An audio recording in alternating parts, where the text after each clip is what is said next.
Hello friends, welcome to intelligence classes. आज हम इस क्लासेस में पढ़ने वाले हैं वैदिक सिविलाइजेशन, जो कि बहुत सारे एग्ज़ाम्स में यहाँ से क्वेश्चन बनते हैं और इसका टॉपिक भी सिलेबस में दिया गया है, तो मैं इसको पढ़ाता हूँ। ये पार्ट 1 है, बाकी जितने भी इम्पोर्टेंट पॉइंट हैं मैं पार्ट 2 भी इसका लाऊंगा, जिससे जितने भी पॉइंट्स हैं वो अच्छे तरीके से आपको रिवीजन हो जाए और छोटे वीडियो में ही आपको अच्छे से सारा चीज़ समझ में आ जाए। तो चलिए पढ़ते हैं। देखिए, वैदिक सिविलाइजेशन मैं थोड़ा सा बता देता हूँ जिससे आपके दिमाग में टाइमलाइन बन जाएगा। इस तरह हम बहुत सारी चीज़ें देखते हैं तो उसके बारे में हम लोग सोचते नहीं कि ये कहाँ से है। जैसे कि मंत्र हो गया, जैसे कि आग की पूजा हो गई, जैसे कि आग की पूजा, मंत्र और भी बहुत सारे हैं। जैसे कि हमारे जितने वेद होते हैं, जैसे कि हमारी जातियाँ होती हैं, हाँ, ब्राह्मण, क्षत्रिय, वैश्य, शूद्र, इसको किसने बांटा, ये कहाँ से शुरू हुए, ये सब वैदिक सिविलाइजेशन का ही देन है। वहीं से ये स्टार्टिंग हुआ था। तो चलिए शुरू करते हैं। इसमें थोड़ा सा पॉइंट है, बाकी पॉइंट्स मैं पार्ट 2 में लाऊंगा। चलिए देखिए, Aryans first arrived around 1500 BC। Aryans जो थे वो सबसे पहले भारत में आए थे 1500 BC में। ठीक है, तो यहाँ से क्वेश्चन डायरेक्टली पूछ देगा। तो Aryans first arrived around 1500 BC। अब यहाँ पे आपको पता होगा तो आप टिक मारेंगे, नहीं पता होगा तो एकदम नहीं पता होगा, तब थोड़ा सा भी आइडिया नहीं लगा सकते हैं, इसको याद करना ही पड़ेगा। They first occupied the region of Sapta Sindhu Indus in India. तो सबसे पहले जब आर्यंस आए थे तो इंडस नदी के किनारे उन्होंने बसा। ठीक, इंडस नदी के किनारे सप्त सिंधु उन्होंने उसका नाम दिया, तो इंडस नदी के किनारे वो भारत में बसे। ठीक है, they name this region as Brahmavarta. कहा जाता है कि वो उस रीजन का नाम क्या दिए थे, Brahmavarta, means land of God, कि भगवान की भूमि। तो इंडस नदी के किनारे जहाँ बसे थे उसका नाम उन्होंने ब्रह्मवर्त दिया था। जिस तरह हम लोग ब्रह्मा जी बोलते हैं, ब्रह्म मतलब भगवान और वर्त मतलब भूमि, तो उसको भगवान की भूमि बोला जाता है। ठीक है, 1500 BC to 1000 BC was called the early Vedic period। तो ऋग्वेद, जितने भी वेद थे वैदिक सिविलाइजेशन में 4 वेद थे, ऋग्वेद, सामवेद, यजुर्वेद, अथर्ववेद। ठीक, तो जितने भी इसमें जो ऋग्वैदिक थे वो 2 पार्टों में बांटा, जिस तरह अर्ली वैदिक और लेटर वैदिक। तो अर्ली वैदिक को ही ऋग्वैदिक बोला जाता है। अर्ली वैदिक कहाँ से बटा, तो 1500 BC से 1000 BC के बीच में अर्ली वैदिक माना जाता है। ठीक है, कोई दिक्कत? अब देखिए, Aryan settled 1000 BC to 600 BC। कहा जाता है कि आर्यंस जो थे 1000 BC से 600 BC के बीच में वो सेटल हुए थे। किस नदी के किनारे, सरस्वती नदी के किनारे। अब यहाँ पे बच्चा यहाँ पे कंफ्यूज हो जाएगा, सरस्वती नदी दे देगा और इंडस नदी दे देगा।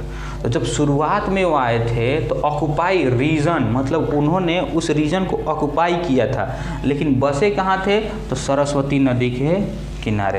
अब तो सरस्वती नदी थोड़ी सी विलुप्त नज़र आ रही है, अब बहुत ही कम मिलती है। ठीक है, Aryans developed in Sanskrit language. Sanskrit language हमारी भारत में किसकी देन है, तो आर्यंस की ही देन है। किसकी देन है, आर्यंस की ही देन है। अब देखिए, थोड़ा सा बात ऋग्वैदिक पे कर लेते हैं। ऋग्वैदिक इज ए कलेक्शन ऑफ 1028 वैदिक संस्कृत हाइमन्स। हाइमन्स मतलब होता है मंत्र, हाइमन्स मतलब मंत्र। तो जो ऋग्वैदिक में था वो 1028 वैदिक संस्कृत मंत्रों का गुच्छा माना जाता है। 1028 संस्कृत मंत्रों की गुच्छा माना जाता है। अगर आप थोड़ा सा भी पढ़े हैं तो बताइए कि जो 1028 संस्कृत मंत्रों का एक किताबों में पूरा उसको लिख दिया गया है, उस किताब का नाम क्या है, तो कमेंट बॉक्स में आप उसको बताइए। ठीक, तो ऋग्वेद में कितने मंत्र कितने मंत्र हुए थे, तो 1028। ठीक, Rigveda was not in written form but passed orally called Shruti. देखिए, अब ये समझिए कि जो ऋग्वेदा था उसमें जो पढ़ाया जाता था वो एक रिटन फॉर्म में नहीं रहता था। यहाँ पे जो ओरली मतलब कि बोल कर उसको समझाया जाता था, पढ़ाया जाता था, अपने नॉलेज को बोल कर पास कराया, मतलब बोल कर एक दूसरे से दूसरे व्यक्ति को बताया जाता था। तो जब बोला जाता था तो उसको हम लोग बोलते थे श्रुति। उसका नाम क्या था, श्रुति। ठीक है, श्रुति मतलब ऐसे आप समझ सकते हैं, श्रोता, श्रुति। तो श्रुति मतलब होता है सुनना। तो सुनकर कोई चीज़ को समझना और उसके बारे में जानना, उसी को ही वहाँ पे ऋग्वेदा में वही चीज़ फेमस था। Aryans introduce the fire worship. ये भी देखिए, आर्यंस ने फायर मतलब आग की पूजा किसने सबसे पहले स्टार्ट किया? तो आर्यंस ने ही स्टार्ट किया था। आग की पूजा सबसे पहले आर्यंस ने ही स्टार्ट किया था। Aryan society was the patriarchal. Patriarchal मतलब होता है कि पेट्रियार्चल मतलब आर्यंस की जो सोसाइटी थी वो पुरुष प्रधान थी, मतलब कि पितृत्मक समाज। तो उसमें आज भी हमारे जो सोसाइटी है वो पुरुष प्रधान है। तो पुरुष प्रधान जो सोसाइटी था वो कहाँ की देन है? तो आर्यंस की ही देन है। आर्यंस की ही पुरुष सोसाइटी हमारी पुरुष प्रधान सोसाइटी किसकी देन है? तो आर्यंस की ही देन है। तो देखिए अब बाकी के जितने भी पॉइंट्स हैं मैं अगले पार्ट में लाऊंगा, जिसमें आप अर्ली वैदिक और लेटर वैदिक पीरियड्स के बीच में डिफरेंस को जान सकेंगे कि अर्ली वैदिक में जिस तरह अर्ली वैदिक में विडो को रीमैरिज, विधवाओं को आप पुनः शादी के लिए अलाउ था, लेकिन वही लेटर वैदिक में नहीं था। तो ये सारे जितने भी डिफरेंस हैं मैं अलग पार्ट में आपको ला के एक जगह से बता दूंगा, जिससे आपके जितने भी कन्फ्यूज़न होंगे वो अर्ली वैदिक और लेटर वैदिक से दूर हो जाएंगे। तो अगर आपको थोड़ा सा वीडियो अच्छा लगता है तो उसको सपोर्ट करिए, लाइक और सब्सक्राइब कर दीजिए, ठीक है। और हम आपके जितने भी पॉइंट्स हैं, जितने भी सिलेबस हैं, UPSSC पेट का एग्ज़ाम चाहे SSC का एग्ज़ाम, उसका धीरे धीरे मैं उसका वीडियो लाता रहूँगा, ठीक है।